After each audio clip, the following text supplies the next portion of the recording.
These are my favourite non-fiction books of all time. So the first one is Taken on Trust by Terry Waite. This is an account of Terry Waite's time as a hostage in Lebanon from 1987 to 1991, where he travelled to try to secure the release of 4 hostages, but then was taken hostage himself.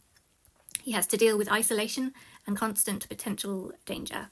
I admire his integrity, even when he has a chance of his potential escape when one of his captors leaves a gun in the bathroom.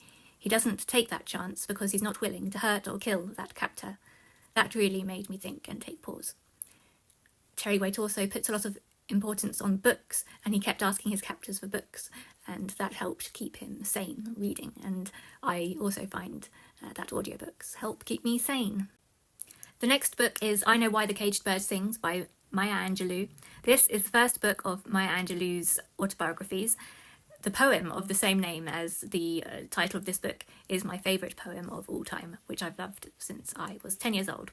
However, I didn't read this autobiography, until 2018. I definitely would recommend it. It's stunning, compelling, and powerful. The next book is Hiroshima by John Hersey. This book tells the stories of 6 survivors of Hiroshima. It recounts their day on the 6th of August 1945 when Hiroshima was destroyed by the first atomic bomb ever dropped on a city. It follows what they were doing before, during, and after.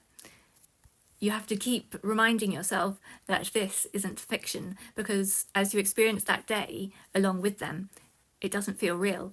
It feels like fiction because it's so outside of the realm of human experience.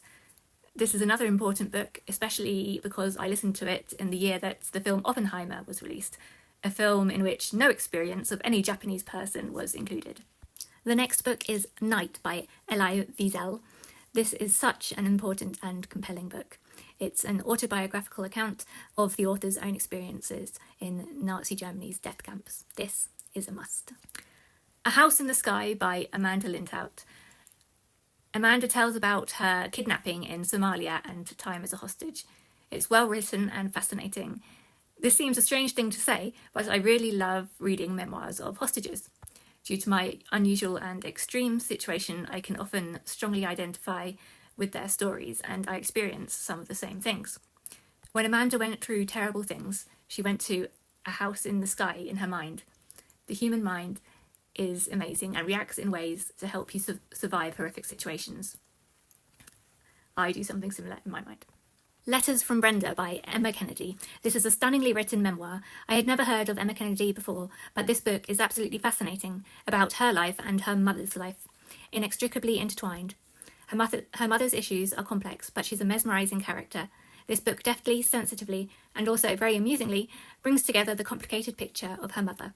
The audiobook is wonderful, with Juliet Stevenson reading the entertaining letters written by Brenda, Emma's mother, with interjections and notes from Emma. It perfectly captures the different facets of her mother's character, and the backstory shows how she came to be the way she was. Where the Light Fell by Philip Yancey. This is an extraordinarily well-written, honest and fascinating autobiography. And I felt an affinity with him early on in the memoir when he mentions in passing that he hates tomatoes. That shows very good judgment. Philip's father dies when he is a baby, and he grows up poor with an abusive fundamentalist Christian mother. He is also very honest and upfront about the racism and the narrative of the Civil War that he is raised on in the US, living in the South at that time in history. It's a fascinating and horrifying personal window into that period of time. He doesn't hold back from confronting his own racism, which, through being an avid reader, begins to be challenged in his teenage years when he reads books by black authors, and then how he feels after the staggering violence he witnesses at a political rally. It's compelling to see historical events from an individual point of view of a living person. It becomes more real when living it through an alive person's story instead of in a textbook, which is more dry. His experience of the Kennedy assassination is so interesting because of seeing it through his eyes. His rollercoaster journey with religion is absorbing to read about, growing up in church but never truly encountering God. Then in college, searching for what is real and what is fake, something with which I'm very familiar, before finally having an experience that brings him to faith. This is a stunning and profound memoir. I haven't even touched upon his brother's story, but this book is well worth reading and I thoroughly recommend it. I Want to Be Where the Normal People Are by Rachel Bloom. This is one of the few audiobooks I've read that actually makes clever use of the medium, providing a unique experience separate from any other form of the book. So in the audiobook, we get a little sung portion of the text at one point, plus Rachel narrates the book herself in her unique voice and way of speaking. It feels completely natural, like she's chatting to you personally. This is the autobiography of Rachel Bloom, the creator, writer, and main character actor in the TV series Crazy Ex-Girlfriend. It's an illuminating insight into her mental health and a revealing look into writers' rooms, agents, and the TV industry. Although warning, it contains a lot of swearing.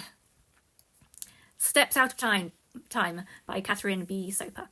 This is one woman's journey and experience of the Camino Trail. Loved this, thoughtful and engrossing. Owls of the Eastern Ice, The Quest to Find and Save the World's Largest Owl by Jonathan C. Slat. This is unexpectedly exhilarating and utterly fascinating. You're transported to an isolated forested world, blanketed in ice and snow, deposited in a different culture, meeting distinctive people and majestic animals along the way, and participate in his treacherous travels along melting ice rivers. Making It So by Patrick Stewart. Fascinating. I actually found the insights into what life was like in Yorkshire when Patrick was young to be more interesting than the becoming famous parts. The Lasting Harm, Witnessing the Trial of Ghislaine Maxwell by Lucia Osborne Crowley. This is both harrowing and healing and should be essential reading for everyone. The journalist and writer Lucia Osborne Crowley tells the accounts of several of the victims of Epstein and Maxwell.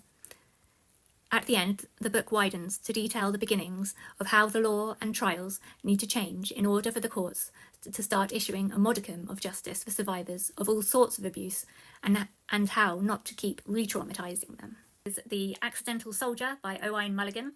Marina Hyde from The Rest is Entertainment podcast, love that podcast, recommended this book, and although it's not something that I might have usually listened to, she made it sound compelling, and it was.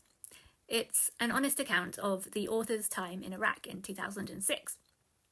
He has a talent for seeing the comedic in the everyday. Although faced with both the brutal and the mundane, the author has a dry wit and a talent for writing. He casually uses phrases like Stygian. It is interesting to find out what it was really like at that time for British soldiers in Iraq. There are both humorous and touching moments, and it's a snapshot of that time and the futility of it all. I enjoyed the book. The only thing that I'm left wanting to know is what his motivations were. Although he hated his job as a teacher before joining the army for a while, it's not as if the only two jobs in the world are either soldier or teacher. He could have done anything else. He could easily have been killed. He never says why he specifically chose to do it. The Penguin Lessons by Tom Michel. It's a delightful memoir of the author's time working in South America after he rescues a penguin that washes up from an oil slick on the beach. It's fascinating to see what a penguin coming to live with him at a boarding school where he works in Argentina unlocks and changes in all the people around him. The penguin reveals what was around him all along. It's a lovely account of his time with the penguin and the friendship that they develop. I thoroughly recommend this book. I think most people would enjoy it. If you enjoyed this video, please consider going to gofundme.com/SaveJenny, where I'm fundraising for life-saving neurosurgery. Thank you.